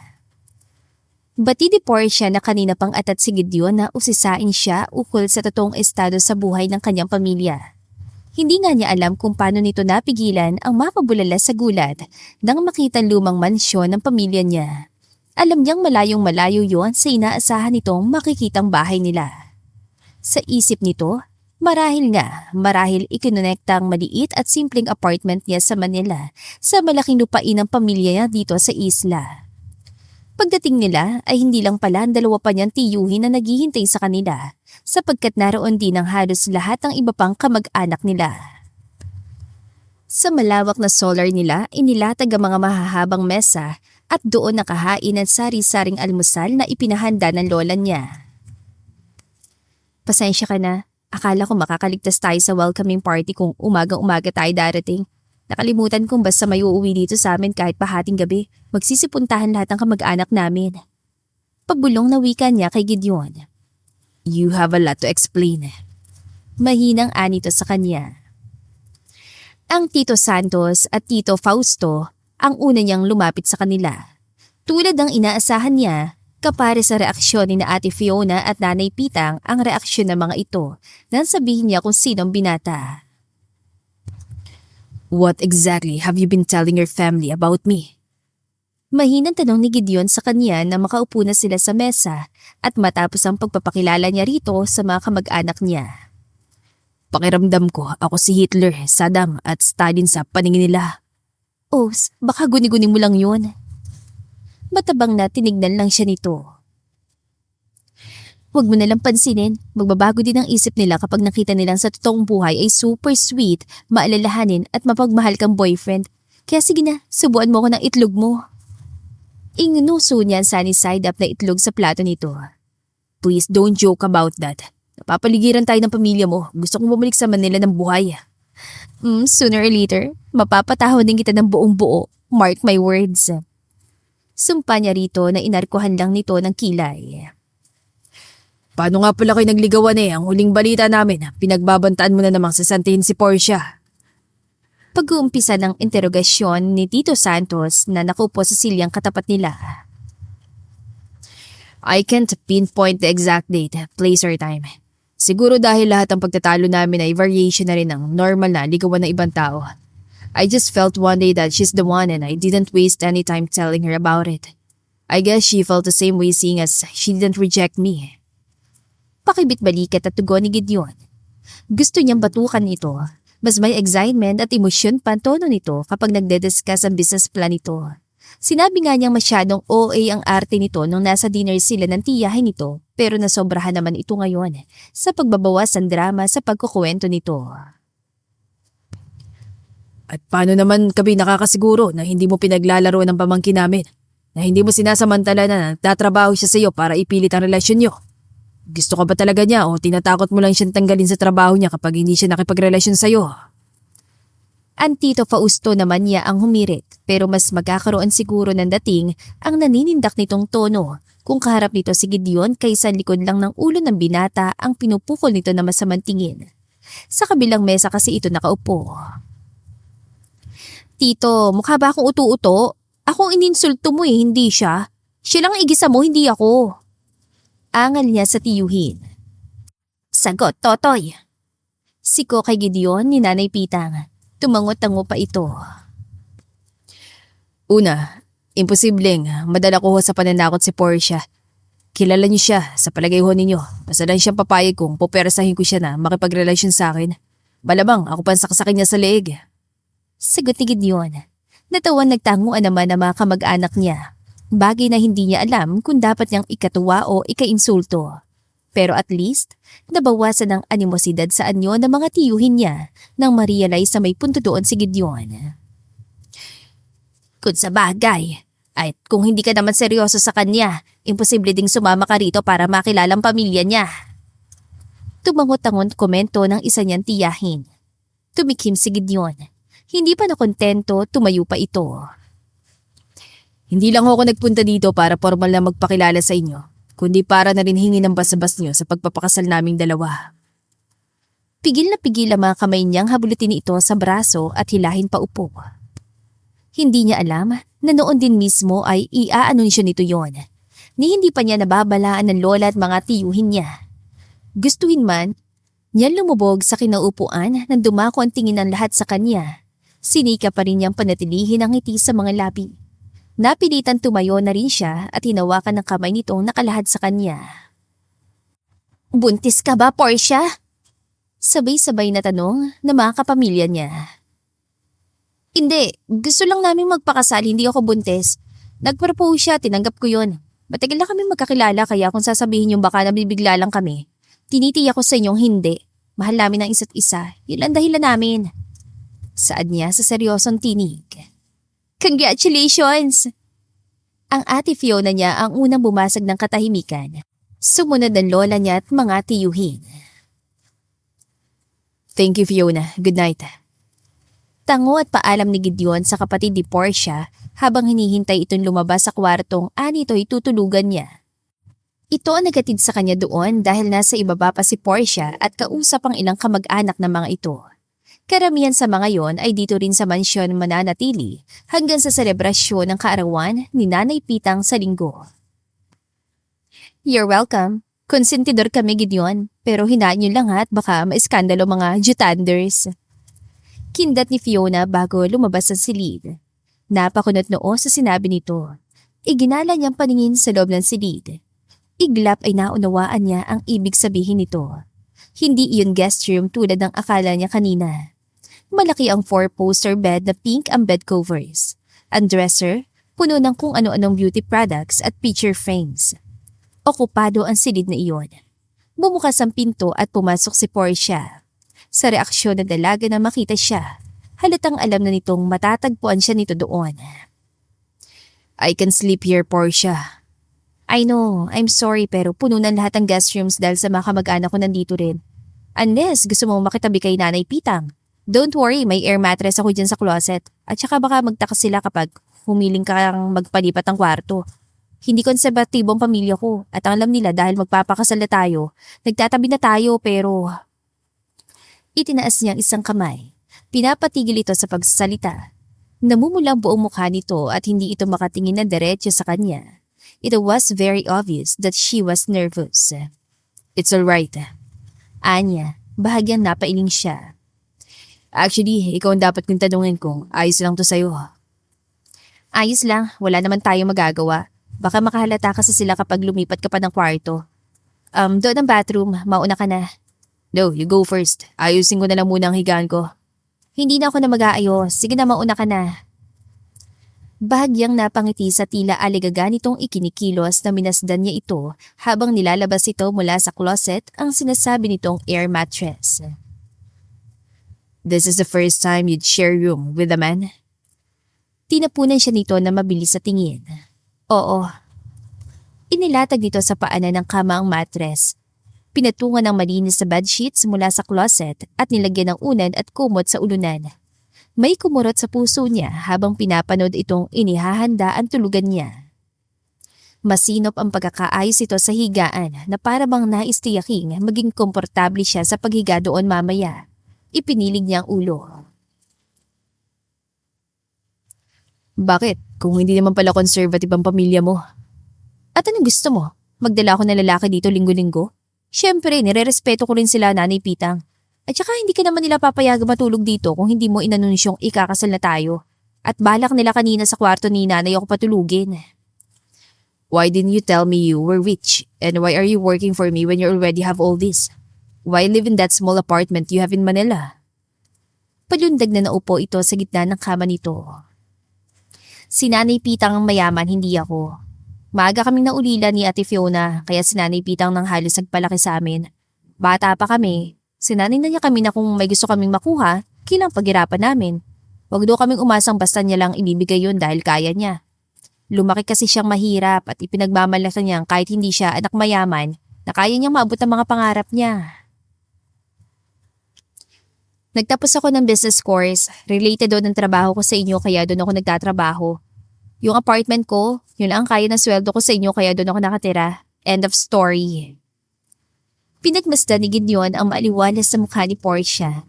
Naghahanap siya ng senyales na may hinanakit ito sa lola nitong nagkakait dito ng yaman niyon. Wala siyang makita ni Katiting na bakas. It seems like she was really happy with her current situation. That money isn't really that big a deal for her. Then, why the hell did you accept my offer kung hindi pala pera ang dahilan? O mas mahusay kang artista kaysa inaakala ko? Do you resent that having your grandmother's money kaya naisip mong tanggapin ang ko? Gusto mo mag-shortcut sa inaasahan mong tagumpay at ipakita sa lola mo kaya mong yumaman kahit wala ang pera niya? Hindi niya alam kung saan nanggaling ang panunuyat sarkasmo sa tono niya, pero hindi niya mapigilan ang sarili. Ano ang silbi ng ibabayad niya rito kung hindi naman pala talaga nito kailangan o gusto ang pera niya? Ano pang inaasahan nitong makuha mula sa usapan nila? Nangunot ang noon nito habang nakatitig sa kanya. Ewan ko sa'yo, isipin mong gusto mong isipin. Hindi na siya nito hinintay na magsalita muli. Tinungo nito ang bathroom at pabalabag na sinara yun. Malakas na napabuga naman siya ng hangin. Great, just great Del Prado. Galitin mo babaeng dapat sinusuyo mo. Inis sa kastigo niya sa sarili. Nang lumabas ito mula sa bathroom ay hindi niya alam kung ano ang uunahin. Ang paghingi ng paumanhin dito o ang matawa sa nakitang suot na pantulog nito. Kulang na lang scarf, mittens at cap, pwede na itong mag-sky. Makapal na pajamas at long sleeve na pajama top ang suot ito. May cartoon character pang pajamas ito. Why do I have this strange feeling that you don't trust me? Natatawang puna niya rito. Inismiral lang siya nito bago humiga sa kama. I hope you don't snore, Portia. If you do, you're fired. Hindi mo na ako pwedeng sasantihin ngayon. Fiancé mo na ako at hindi ako humihilik. Baka ikaw pa. Inilagay nito sa magkabilang gilid ito ang dalawang malalaking unan bago ito nahiga at itinalokbong ang kumot sa ulo nito. Gusto mo masuffocate? Hindi mo kailangang gawin yan. Wala akong gagawin hindi mo gusto. Puno ng indignasyong bulalas niya. Huwag kang ang OA dyan. Hindi ako mahilig sa malamig kaya ganito suot ko. And since alam ko naman sanay kang lagi nakatodong aircon at mas madali kang mairita kapag mainit, naghanda lang ako at ayokong madigas sa lamig. You don't like the cold? I didn't know that. Gulat na sambit niya. Bumangon ito at pinukol siya ng yamot at tingin. Wala ka naman talagang alam tungkol sa akin. Pero marami kang alam tungkol sa akin. Anya sa tonong may halong pagtataka. Natuklasan niya yon na magpalitan sila ng mga impormasyon tungkol sa isa't isa sa paghahanda sakaling may magtanong sa kanila. Karamihan sa mga bagay na sasabihin niya palang dito tungkol sa mga ayaw at gusto niya ay alam na nito. Are you secretly in love with me, Portia? Ilan naiisip kong rason kung bakit ang dami-dami mong alam tungkol sa akin. Tukso niya rito. Wala sino man na makakatulog sa loob lang ng isang segundo kaya naaaliw na napailing na lang siya nang bigla itong humilig. Since we're getting married soon, I wouldn't find it strange at all if you do fall in love with me, you know? Managinip ka. Later, maliligo muna ako. Oh, and Portia, just in case you don't already know, I sleep nude. 30 minutos na nakahiga si Portia pero hindi siya makatulog. Terorista nga talaga ang tinamaan ng magaling niyang amo. Aminin ba naman sa kanyang wala itong saplot sa pagtulog? Hindi tuloy niya malaman kung paano siya makakatulog. Paano kapag bumangon siya mamaya para magtungo sa banyo? Malamang nakalantad sa paanan ng kama niya ang kakisigang hanggang panaginip niya lang inaasahang makikita. Bukod doon, kanina pa siyang kinukulitan demonyitang bahagi ng utak niya na silipin kahit sandali lang ang biyayang nakahiga sa lapag. Katuwiran nito, hindi naman yun malalaman ng binata. At ano ba namang kahit paano ay alam niya ang true to life na itsura niyon. Marriage for convenience lang ang inalok nito sa kanya at nakasisiguro siyang hindi parte ng usapan na may physical intimacies na mangyayari sa kanila. Tiyak nga magkahiwalay din sila ng tulugan. Kaya kung mamalasin siya, ngayon lang ang pagkakataong mabistahan niya ang hubad na katotohanan nito. Dapat samantalahin na niya dahil kung mabibigo siyang mapaibig ito, imposibleng bigyan pa siya nito ng isa pang pagkakataon tulad niyon. Can't sleep? Biglang tanong nito. Napatili siya sa gulat. Akala niya tulog na ito. Hindi niya alam kung paano nito nalamang gising pa rin siya. Gayong mula pa kanina ay sinikap na niyang huwag gumalaw at panatilihing normal ang paghinga para isipin nitong tulog na siya. Hindi rin ako makatulog. Bakit? Nauutal niyang tanong. Bumangon siya at sinindihan ng lampa. I guess it's hard thinking of sleep when there's a beautiful woman lying on the bed just above me. Normally, I should be there with you instead of lying here on the cold, hard floor, alone and lonely, badly in need of a warm body next to me. Nasapu niyang dibdib sa kabiglaan. Kahit nahulaan na niyang tinutokso lang siya nito, hindi niya pa rin maiwasang maapektuhan ng malambing na boses ito. Gatas lang katapat niyan. Teka, kukuha ko. Anya na umakman tatayo. Bumangon din ito. Napatiling itinakip niya sa mukha ang kumot. Humalakak ito. Hindi ako nakahubad. Dahan-dahan niyang inalisan takip na kumot. Napasimangot na makita naka-boxers nga ito. I have a better idea than drinking milk. It's a time-tested theory guaranteed to make us both fall fast asleep. Anitong humakbang palapit sa kanya. Napalunok na tumutok ang mga mata niya sa hubad nitong matipunon dibdib. Wala itong chest hair, pero mula sa puso nito pababa sa parting natatakpan ng boxers ito ay may mga mumunting balahibo. Butter at maple syrup na lang. Pwede na niyang almusalin ng mga abs itong hindi niya alam kung paano nito napapanatili sa kabila ng pagkaabala nito sa Del Prado. Wala naman siya nakikitang schedule ng pagpunta nito sa gym sa organizer nito. Teka, sandali, wait, hanggang dyan ka lang. Tarantang atras niya na itinaas ang dalawang kamay upang harangan ito sa tangka nitong paglapit ang mukha sa mukha niya. Work, that's the best solution. Ang puno ng kaaliwang-an nito sabay hila sa kamay niya para tumayo siya at sumunod dito. Itinuro nito ang briefcase ito. Get the undenied files. Sa Monday gusto kong makausap ang mga taga-finance. Natigil ito sa pagsasalita nang tumama sa likod ng ulo nito ang ibinato niya ritong unan. Why did you do that? Tigis ang segundo ang agawat nito sa bawat salita habang dahan-dahang humaharap sa kanya. Bagamat nakadama ng bahagyang kaba sa tila pagdidilim ng asul nitong mga mata, pinanatili niyang nakataas sa noo at matapang na sinalubong ang tingin nito. Rest day ngayon, sir. Ibig sabihin, hindi mo ako pwedeng utusang magtrabaho. At saka dapat simula mo na rin sanayin ng sarili mo na huwag akong gamitan niyang sumunod ka sa akin alipin mong tono dahil next month hindi mo na ako sekretarya. Napamuligat at tumutok sa mukha niya ang mga mata nito. Tila hinahanap ang patunay na nagbibiro lang siya. Mukhang hindi pa nasasabi dito ni Ma'am Emilia ang sinabi ng babae sa kanya kahapon. Ayon kasi sa future aunt-in-law niya, Nagpapahanap na ito ng ibang sekretarya ni Gideon upang maiwasan daw na makaapekto sa trabaho ang relasyon nila at matutukan na rin niya ang paghahanda para sa kasal nila na isinuwestiyon nitong mabuting gawin nila sa November 13, which is 2 months from now. Actually, mas tamang sabihin, inuutos ito yon kaysa isinuwestiyon. Magre-resign ka? No, hindi pwede. Ayoko ng bagong sekretarya. Gamay mo na ugalit mga gusto ko. Magugulo lang ang sistema ng pagtatrabaho ko kung aalis ka. Mariing tutol ng binata na kulang na lang magpapadyak ng paa sa inis na sinabi niya. Naiikot niya mga mata sa ekspresyon. Sa pagitan nito at ng tiyahin nito, nagsisimula na siyang makaramdam na animoy siya'y lubid na pinaghihilahan ng mga ito sa magkabilang dulo. Why do you want to resign? Sumobra na ba ako sa pag-uutos sa'yo? Fine, babawasan ko pag-uutos ko. And look, we won't even work tonight. Let's just go get that milk you suggested. Anitong kunot noong ibinaba muli ang laptop nitong kinuha mula sa ibabaw ng drawer.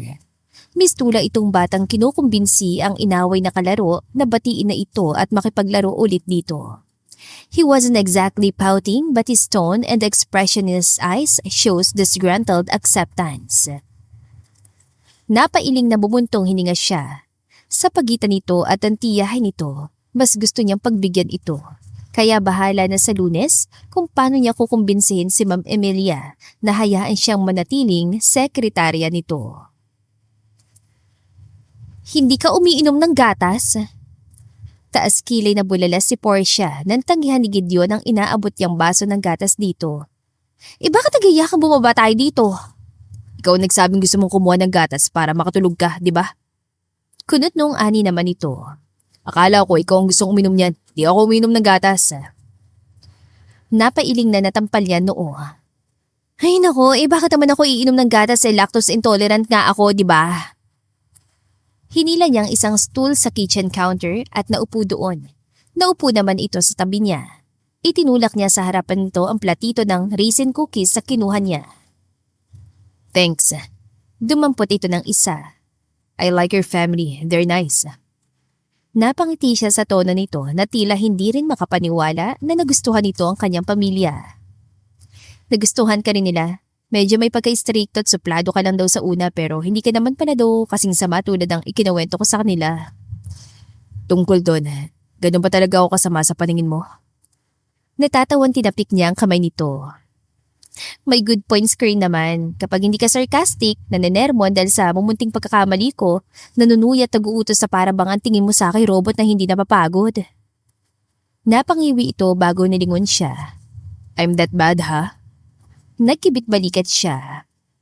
Well, in a way, naiintindihan kita. Perfectionist ka at stricto, pero kapag may kailangang ipakiusap sa iyong pabor, hindi kami nagdadalawang salita. Patas ka tapat na businessman. Kung ano lang naman ang ginagawa mo, yun lang din ang inaasahan mong makita sa mga empleyado mo. Ang malas mo lang dahil hindi kami lahat kasing disiplinado at kasing henyo mo. Napabuntong hininga ito. Del Prado is my life. I just want it to be the best company, not only in the country, but internationally as well. 16 pa lang ako, nagpa-part-time na ako doon. Tulad mo, gusto ni Tita Emilia na bawat sentimo na ginagastos niya sa akin ay pinagtatrabahuhan ko. Hindi raw niya ako obligasyon. Kung tumanggi daw siya noon sa ampunan, ako napadpadang mamatay sila mom and dad. Mapait na napangiti ito, tumutok ang mga mata sa hawak na cookie. She hated my mother, you see. Mas bata siya kay dad at ang lahat ng yaman ng mga Del Prado, kay dad pinamana ng mga lolo ko. Pero dahil daw kay mama, nalustay lang lahat ng yon. I really can't blame her. Madalas naririnig ko rin kasi noon na pinagtatalunan nila dad at mama ang pagiging sugarol at gastador ni mama. Nakagat niya ang pang-ibabang labi sa pagpipigil, mapabulalas ang indignasyon para sa dinanas ito noong bata pa. Ano ang karapatan ni Ma'am Emilia na ipagkait ang pagmamahal nito sa pamangkin nito porket galit ito sa hipag? Do you still miss them? Ang mga magulang mo? Tila nagulat at ipinilig dito ang ulo bago muling lumingon sa kanya. How could I miss people I've never really knew or been with? Sa mga yayat katulong ako lumaki. Nakikita ko lang na siguro 3 o 2 beses sa isang buwan dahil ibang bahay na tinitirhan nila. I guess they never really planned to have a child pero wala na sila nagawa nang dumating ako. Napaawang ang mga labi niya sa panggigilalas. Kaya naman pala animo, bato at robot ito na ang tanging buhay ay ang kumpanyang pinagbuhusan ng buong atensyon at pagod. He never really had a real family to teach him love and tenderness and sharing. Tumayo siya sa likod nito at pinulupot ang mga braso sa baywang nito. Idinikit niya mukha sa likod nito. Nanigas sa tensyon at gulat ito. Ipapahiram ko muna sa iyong pamilya ko. Sa loob ng 1 taon, kalimutan mo munang isa kang dalprado at isipin mo isa kang dimagiba. Garalgal ang boses sa bulong niya rito. Hindi niya alam kung posibleng sa isang kurap ang awa ay maging pag-ibig. Sa pagitan ng dalawa, hirap siyang matukoy kung alin ang alin. Pero awa man o pagmamahal ang dahilan ng tila pagkakapilas ng puso niya sa nakikitang lungkot sa likod ng kasyual nitong ekspresyon. Isinusumpa niyang sa abot na makakaya niya, ipaparanas niya dito ang magkaroon ng kahit isang taong magmamahal dito ng buong buo. Portia. Kinilas nito ang mga braso niya nakayakap sa baywang nito at humarap sa kanya. She had never seen his eyes like this. For once, he wasn't hiding behind his frozen mask of coldness and indifference. Gideon. Siya ang unang sumalubong sa mga labi nitong nag-aalangan pa kung lalapit sa mga labi niya. Sinapo nito ang likod ng ulo niya. Siya man na nagsimula ng halik, itong higit na nagpalalim at nagdigda ng direksyon niyon. It tastes like raisin. Anas ito. Huminto lang sila na marinig nila ang mga papalapit na yabag sa pinto ng kusina. Nagkukumahog na inayos sila ang mga sarili. Saglit silang minasdan ng kapatid niya.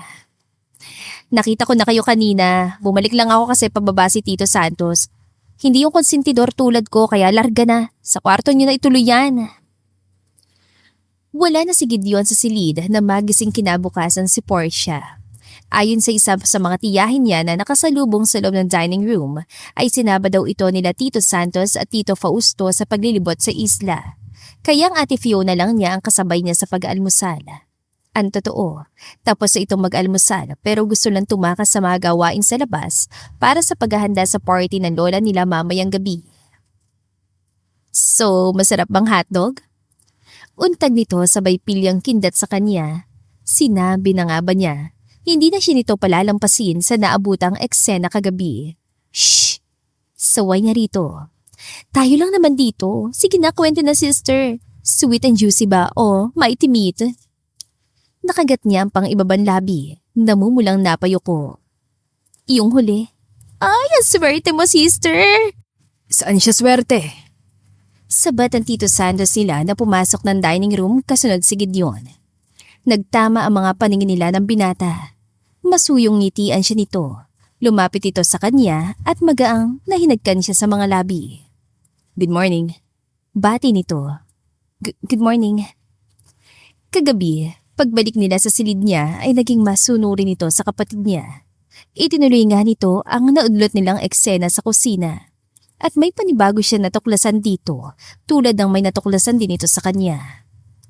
Kanina nang bumangon ito, saglit siyang ginising ng mumunting halik nito sa mukha niya. Pero iginiit niya na matulog at magpahinga pa siya ng akmang babangon na rin siya. How are you? Mahinang untag nito na may pag-alala sa mga mata. I'm okay. Paniniyak niya rito. Natutuwan tumango-tango ang lola niya. Bagay kayo nitong si Gordon, Portia. Gideon ho, Nanay Pitang. Yun nga, bagay kayo. Natatawa nagkatinginan sila ni Gideon. Gusto ni Tita Emilia na isama natin ng escargot sa menu kaso sa tingin mo ba papansinin niyo ng ibang guest? Social man pakinggan sa French, sa Tagalog, susupa rin yun at duda ako kung magugustuhan ng ibang bisita yun. Huwi ka ni Portia kay Gideon habang pinagdidiskusyonan nila ang mga ihahanda nila sa wedding reception nila. Actually, mas siyang panay salita at pili sa listahan ng mga pagkaing nasa harap nila. Ito, puros iling o tango lang ang sinasagot. Nasa office sila nito. Kanina pa nagsiuwi ang ibang empleyado kaya sila na lang at ang mga gwardiya ang nasa loob ng gusali.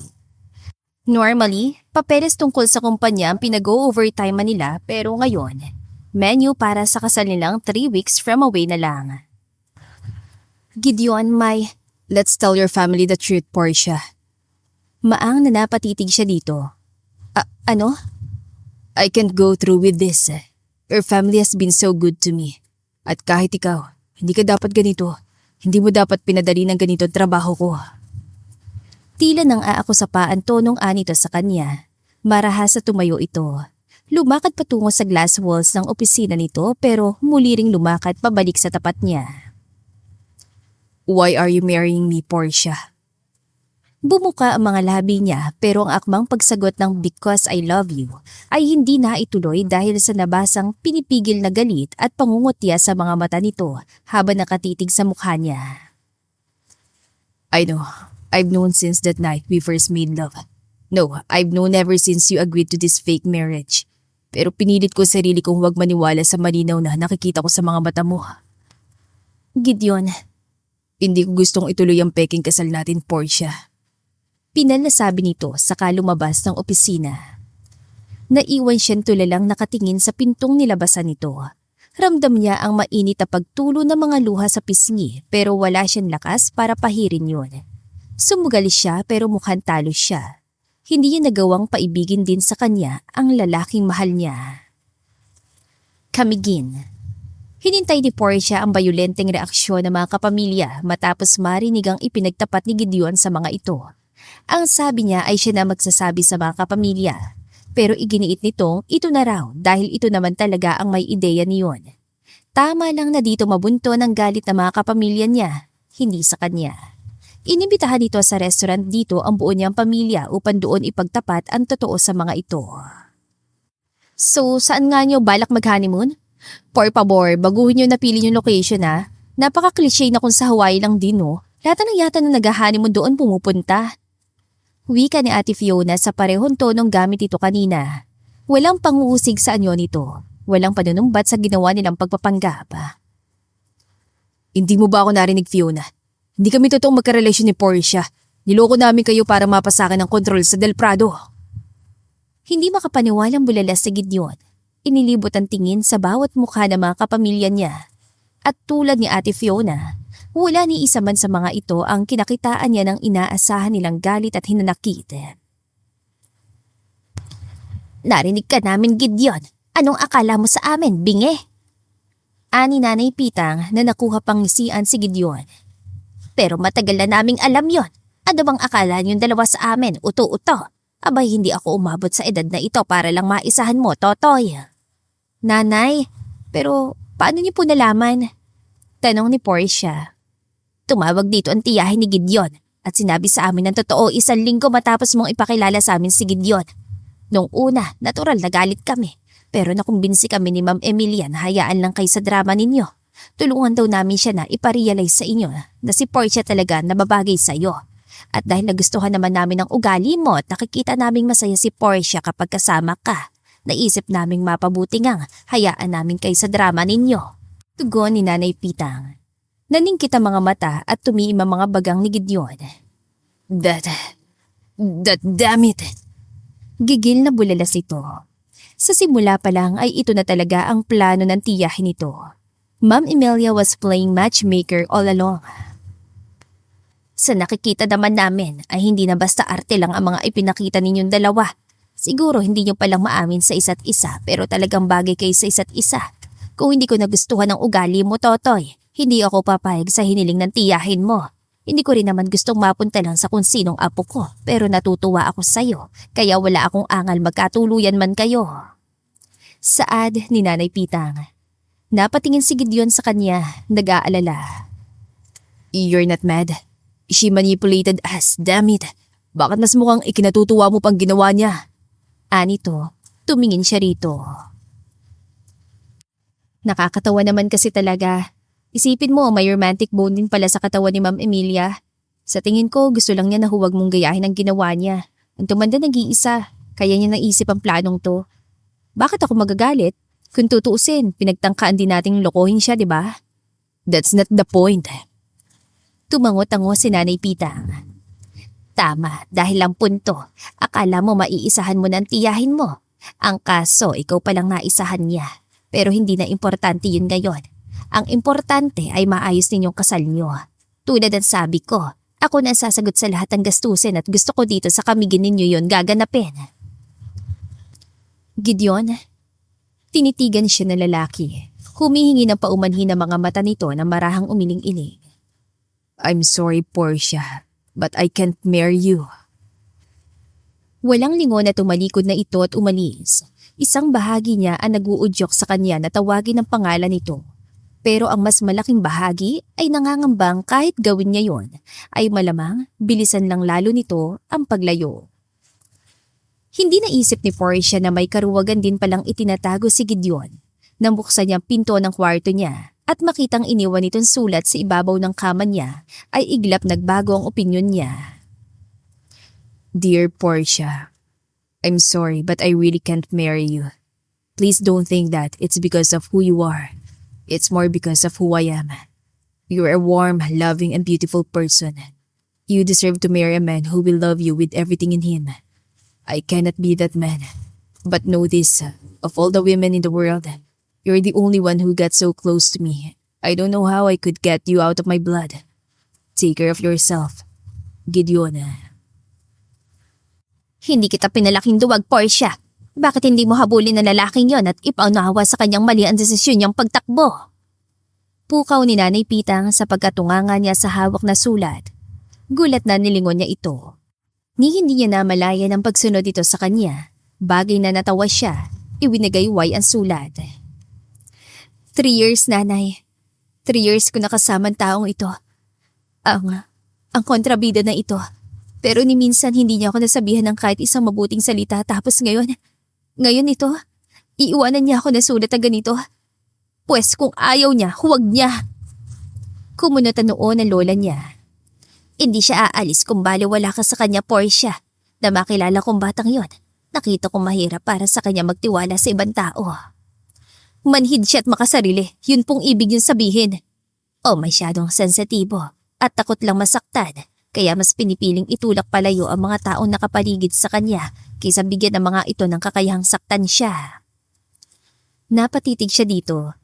Bumalik sa isip ang ekspresyon sa mukha ni Gideon habang ikinukwento sa kanya ang pagbabangaya ng mga magulang nito noong bata pa ito. Pati ng pagwalang bahala dito. Sa nakita niya, hindi rin naibigay dito ni Ma'am Emilia ang pagmamahal at pagkalinga na kailangan nito. Pero hindi niya ako mahal. Mahal ka niya. Hindi niya lang niya alam kung paano ka mamahalin. Wala nagturo sa kanya noon, kaya ikaw ang dapat magturo sa kanya. Ganoon kasimple ang tugon ng lola niya. Niyuko niya muli ang sulat. Ganoon lang ba talaga yun kasimple? Humakbang siya patungo sa pinto para lang matigilan na makita doon si Gideon. Paalis na sana ako, pero ang bigat ang mga paa ko. Hindi ako makaalis. Ay. Tumaas sa mga kamay nito, tila nagapuhap na sasabihin pero hindi mahanap ang mga tamang salita. I emailed my resignation letter to Tita Emilia. I guess I'm wrong. Del Prado isn't my life anymore. You are. 3 salita lang, Gideon. Udyok niya rito. Tinawid dito ang natitirang distansya sa pagitan nila at mahigpit na niyakap siya. I love you, Portia. I love you, Portia. I love you. Malakas na wika nito bago siya siniil ng halik. Narinig ka na niya nung una pa lang, hindi naman siya bingi. Singit na Nanay Pitang. Mahal ko ho siya, Nanay Pitang. Ani Gideon. Mabuti at ang hindi masayang mga preparasyon sa kasal ninyo. Aba, hindi mura ang mga pinatahinggaw na mga abay, ang mga bulaklak at mga imbitasyon. Mana kay Tita Emilia ang lola ko. Ganon din ang sinermo ng tiyahay mo sa akin ang tawagan ako kagabi. Natatawang sabi ni Portia sa tapat ng mga labi ng binata. Sino sa palagay mong mauna na magpakasal sa atin nila Mike at Sharon? Wala na akong pakialam. Kanya ng Del Prado. Basta, akin ka. At dito na po nagtatapos ang ating kwentong pag-ibig. Maraming salamat po sa pakikinig. To God be the highest glory. Hanggang sa muli. Paalam!